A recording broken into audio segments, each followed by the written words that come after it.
Part 1. The New City. Anna stood in front of the small apartment building with a suitcase in one hand and her cat carrier in the other. The street was quiet, with trees lining the sidewalks and birds singing in the summer sun. She took a deep breath. This was it, her new home in Windale City. Anna had moved from a small town far away. After her parents passed away in a car accident 2 years ago, she had lived with her aunt.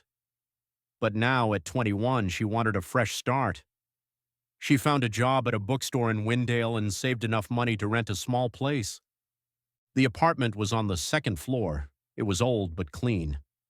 The walls were white and sunlight came in through the big windows. She placed her cat, Luna, on the couch and looked around. "What do you think, Luna?" she asked. Luna meowed and jumped onto the windowsill. Anna smiled. "Yeah, I think we'll like it here, too." That evening, Anna unpacked her things. She placed books on the shelves, photos on the walls, and soft pillows on the couch. The city outside was calm but different. There were more cars, more people, and everything moved faster than in her hometown. The next morning, Anna woke up early. She wore a white blouse and jeans and walked to the bookstore. It was called Turn the Page and was in the center of Windale. The store was small and cozy. Books filled every wall and there were soft chairs and warm lights. The owner, Mrs. Carter, was a kind woman with gray hair and glasses. "Welcome, Anna. We're happy to have you," she said. "Thank you. I'm really happy to be here," Anna replied. Mrs. Carter showed her around. Anna's job was to clean, help customers, and organize books. She liked it immediately. She loved books. They had been her best friends when she felt alone. In the afternoon, Anna was organizing the back shelves when she saw something strange. One of the books didn't have a title. The cover was dark blue with golden stars and it looked old. What are you?" she whispered. She opened it. The pages were blank. But when she touched the first page, letters appeared slowly, like magic. "To the reader who believes in love and wonders, this book is yours." Anna blinked. What in the world? She closed the book and opened it again. The letters were gone. Blank pages stared back at her. She touched the first page again. The same message returned. She took the book to Mrs. Carter. "Do you know this one? It was in the back." Mrs. Carter looked at it, frowning. "I don't remember putting that there. Maybe someone left it. Strange." "Can I keep it?" Anna asked. "Of course, dear. It looks like it's meant for you." Anna took the book home. That night she sat by the window with Luna and opened it again. This time a new message appeared. "Write your heart, and it will answer." Anna felt a shiver. She picked up a pen and wrote, "I feel lonely, but I hope things get better." Slowly, words appeared below hers. "You are not alone. Something beautiful is waiting." Her heart beat faster. Was this real? The next day at the bookstore, a boy came in. He was tall with brown hair and a soft smile. He walked to the poetry section. Anna noticed him right away. Later, he came to the counter. "Do you have any books by Sylvia Plath?" "Yes, right here," she said, handing him a copy. He smiled. "Thanks. I'm James. I just moved here." "I'm Anna. I just moved here too." He looked at her kindly. "Then maybe we can help each other feel a little less new." Anna laughed. "Maybe we can." That night she wrote in the book again. "I met someone today. His name is James." The book replied, "Some stories begin with a hello." Anna smiled, holding the book close. She didn't know what the book was or why it spoke to her, but something in her heart told her this was the beginning of something magical. Part 2. Closer. The days passed quickly. Anna and James started seeing each other more often. He came to the bookstore every other day. Sometimes he bought books, sometimes just to say hello. One Saturday afternoon, Anna and James went to a cafe near the park. They sat by the window sipping coffee. "So why Windale?" Anna asked. James smiled. "I needed change. My parents live in another city, but I wanted to try something new. I like quiet places with stories. This city feels full of them. I know what you mean, Anna said. I came here to start over. He looked at her gently. And? Is it working? Yes, she said, looking into his eyes. I think it is. That night, Anna wrote in the book again. I think I like him. The book replied, He sees you. Anna stared at the words. Did James feel the same? On Tuesday, they met again at the bookstore. It was raining outside and the windows were foggy. James stayed until closing time, helping Anna put books back. When they stepped outside, the rain was still falling. Let me walk you home, he said. You don't have to, she replied. I want to. They walked slowly under his umbrella. The streets were quiet and the sound of rain filled the air. At her door, they stopped. Thank you, she said. He nodded, then reached out and gently touched her cheek. Anna, I'm glad I met you. She felt warm even in the cold rain. Me too. He leaned in and kissed her softly. Her heart raced. When she got inside, she ran to the book. He kissed me. It felt like a dream. The book replied, The heart always knows. The next few weeks were filled with joy. They went on walks, shared books, and watched movies. Anna felt something she hadn't felt in a long time, safe. One evening, James came over for dinner. They cooked pasta together, laughing and playing music. This sauce is terrible, James joked. That's because you made it, Anna teased.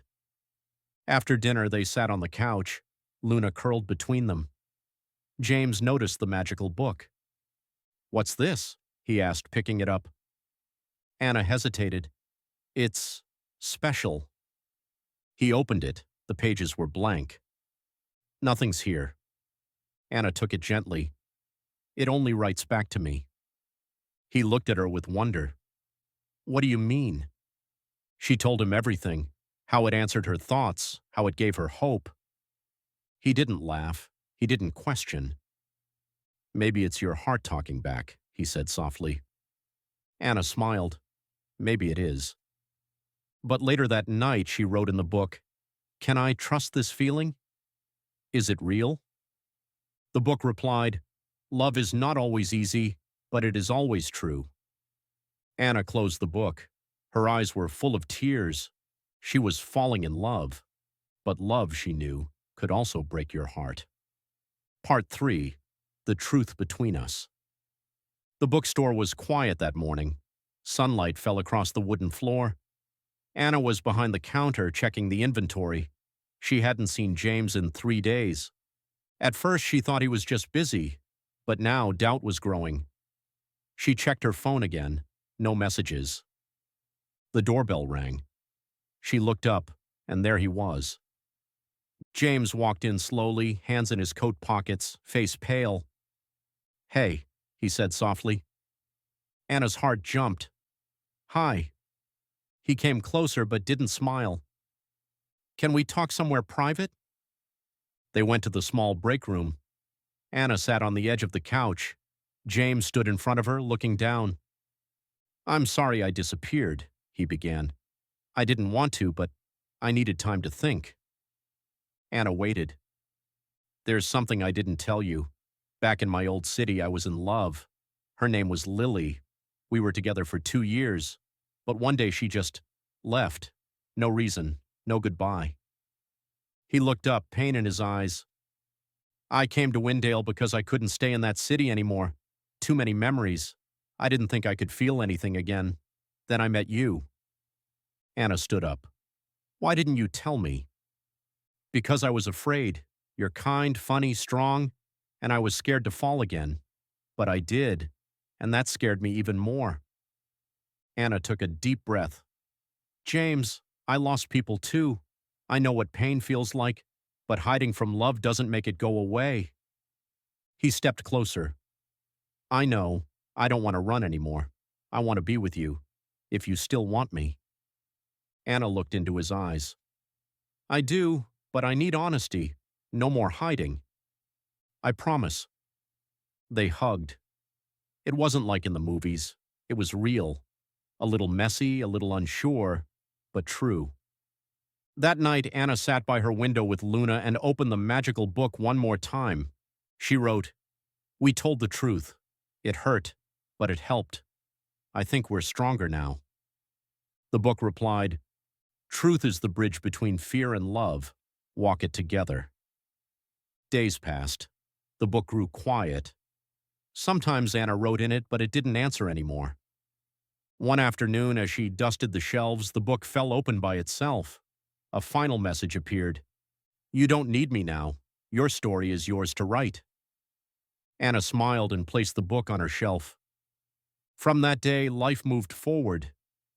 She and James found a rhythm: quiet dinners, long walks, reading poetry out loud on the couch.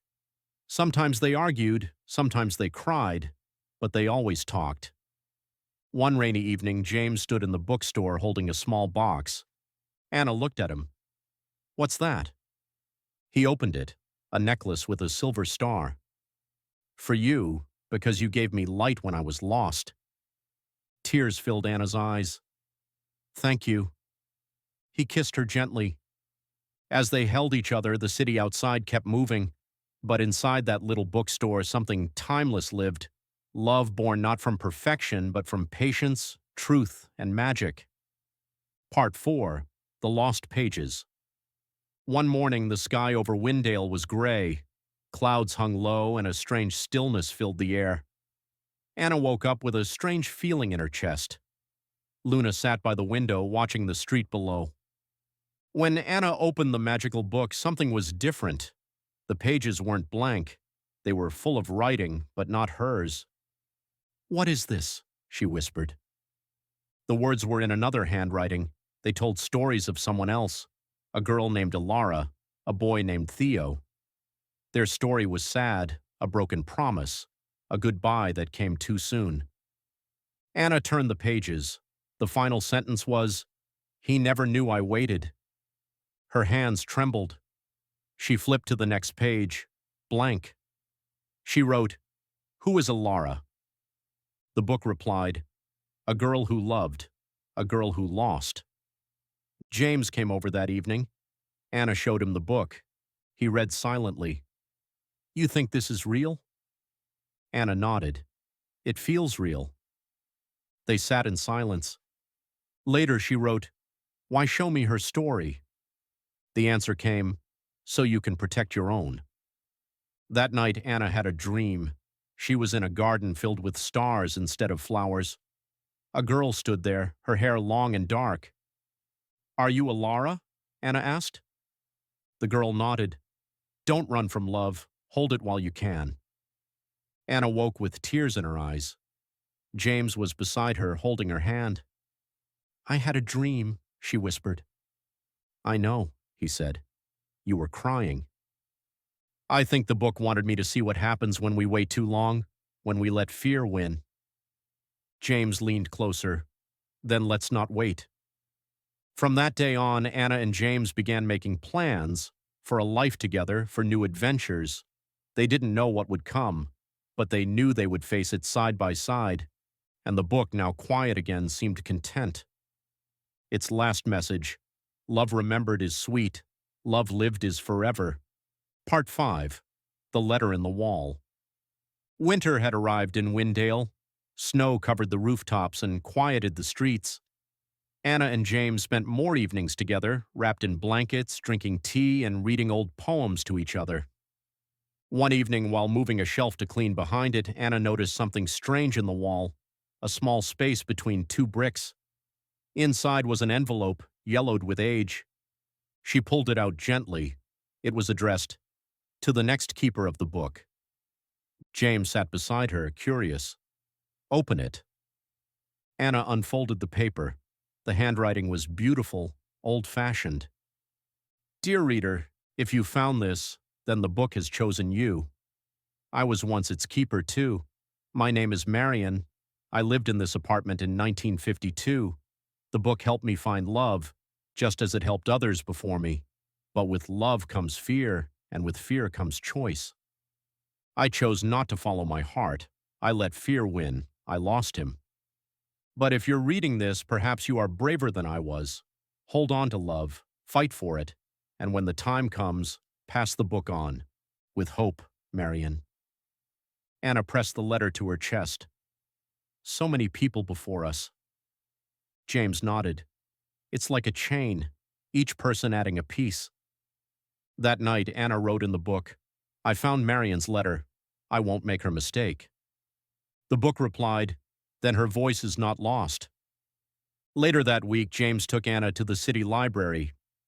In the history section, they found a photo of Marion, smiling, elegant, standing in front of the same building Anna lived in. James whispered, she lived a whole life here. Maybe she hoped someone like you would come. Anna turned to him. What do you hope for? He took her hand. That we grow old reading to each other. Anna laughed through her tears. I hope for that too. Outside, snow fell gently. Inside, two hearts beat in time. And on a shelf near the window, the magical book rested, its story growing longer with every page they lived.